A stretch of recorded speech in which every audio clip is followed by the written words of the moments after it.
Castlevania, Konami, 1987. What can you say that hasn't already been said about Castlevania? It's classic, legendary gothic horror at its best on the NES.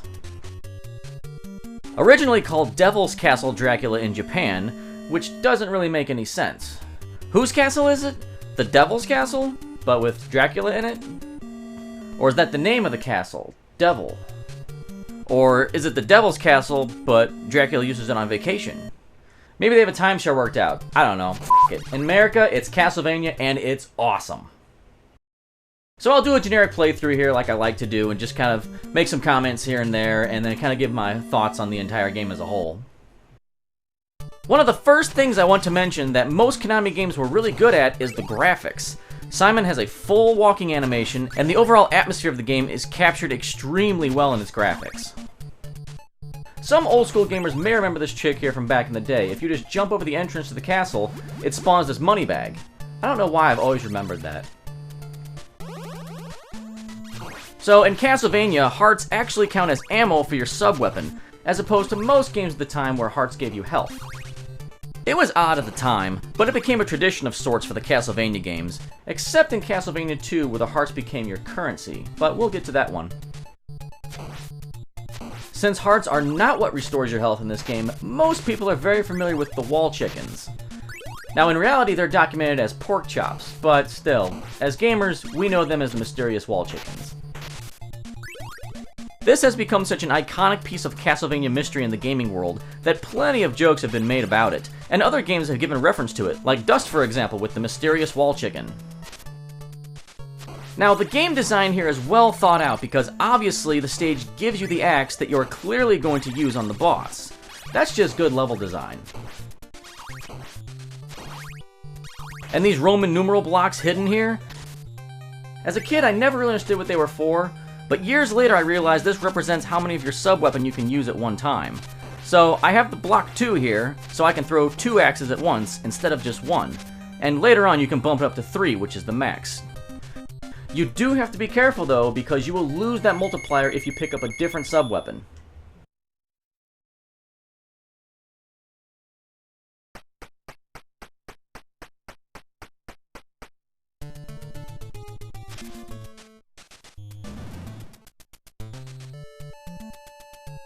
Ah, the Medusa heads.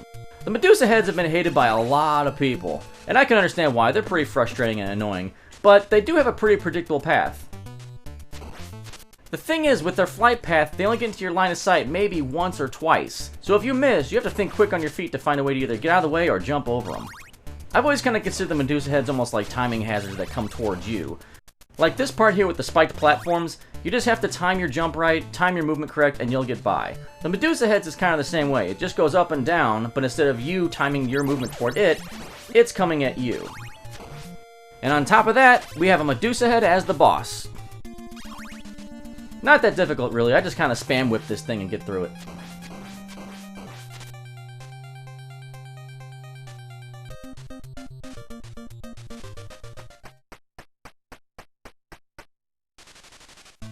Stage 3 has some of the more annoying and random enemies that I hate. The Fleamen and the skeletons that throw the bones. They just jump around randomly and piss me off. Here's a good example of how easy the game would be if it was just flat. Sure, the Medusas have an annoying pattern, but it's easy to avoid if the level design wasn't so good.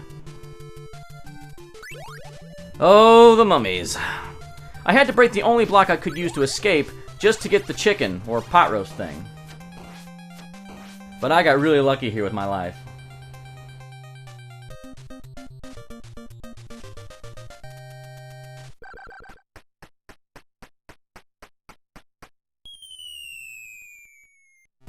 Oh, this level pisses me off.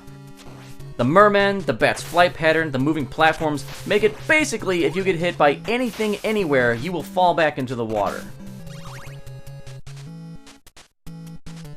Once out though, here's another great example of how easy the game would be on a flat surface level. I hate these Fleamen enemies, but without a tricky level design, they're harmless. I'm just walking through hitting every one of them. And of course, since I hate the Fleamen, there has to be one along with Frankenstein's monster for the boss fight.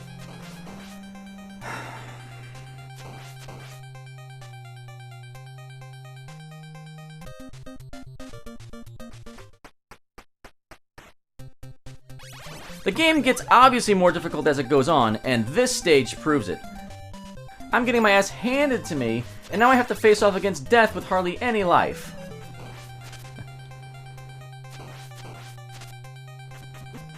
Not even close.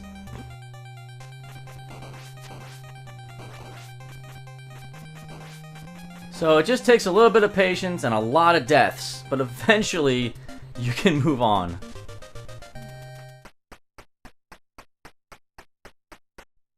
And now another good example of enemy and pitfall placement. These bats just have to tap you once and you're dead.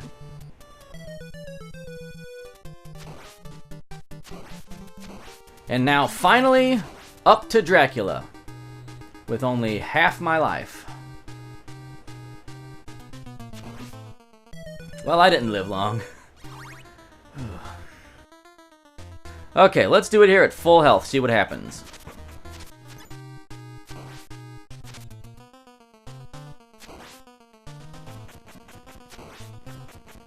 So you just need a little bit of patience in his first form here. Try to bait him so he shoots the fireballs upward so you can duck under after you're done jumping and whipping. The timing's a little tricky, but it works if you stick with it.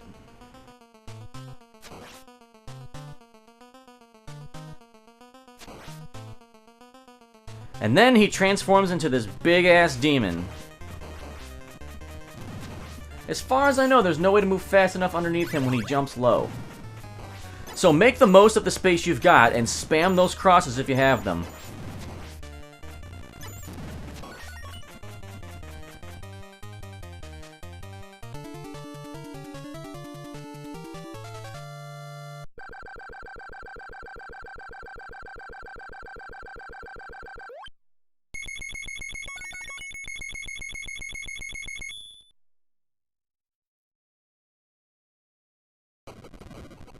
Once defeated, the castle crumbles.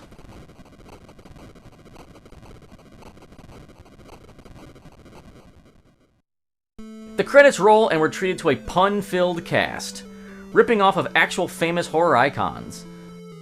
Personal note here, the music is credited to James Banana, when in reality, it was Kinuyo Yamashita. I actually had the pleasure of meeting her a few years back at E3. Very, very awesome.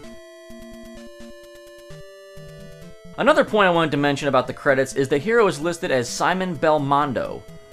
Why? Why make up a fake name for a fictitious character as it is? Whatever.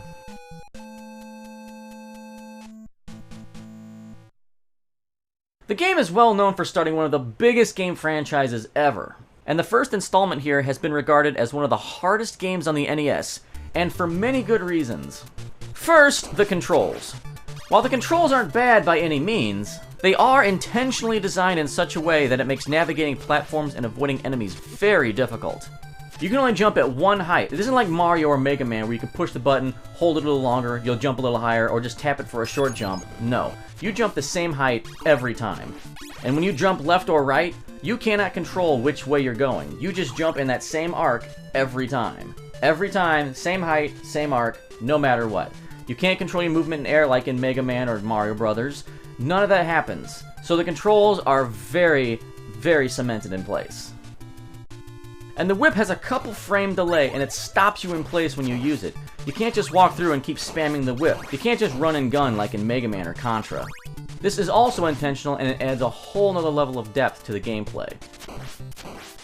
That's how the controls are set up. That's one of the things that makes this game difficult. Fair, but difficult. Secondly, the enemies. Now, it's not necessarily the enemies themselves that are difficult. Most enemies can be killed with 1 or 2 hits. That's most of them. I do admit there are a couple enemies that do take multiple hits to kill, like the bone dragons here and these knights here. But for those couple enemies, that's really the main source of their frustration. They're pretty slow moving and the projectiles they fire at you can destroy with the whip. But we can agree for the most part that the majority of the enemies in this game are actually not hard to kill. It's just the combination of their movement patterns and their placement that makes them a pain in the ass. Almost every enemy has a predictable pattern, whether it's annoying or not. You can see an enemy coming at you from whatever direction it's approaching. So if this game was played on just one flat platform, or maybe two flat platforms, it would actually be pretty simple, because you can see the enemies coming at you from any direction, you don't have to jump over obstacles. But that brings me to my last point, that the main thing about this game that makes it really difficult is the level design itself. The individuals in charge of designing the levels were brilliant and maniacal. They put jumps at just the right levels, pitfalls where you can fall back easily if you're hit, enemies placed in just the right spots to slow your travel down to a crawl. This part here is a perfect example of good level design. The enemies are put in just the right spots to make passing a pain in the ass. So, while people may say the controls are very limited and the enemies are all dicks, in all honesty, it's the levels that ultimately make this game difficult. As a kid, I only remember beating this game twice, maybe a third time, but holy hell, this game caused a lot of anger in thrown controllers. The amazement of this game has well stood the test of time, and has stayed true to the difficulty level that the NES games are remembered for, giving our show our first 9 out of 10.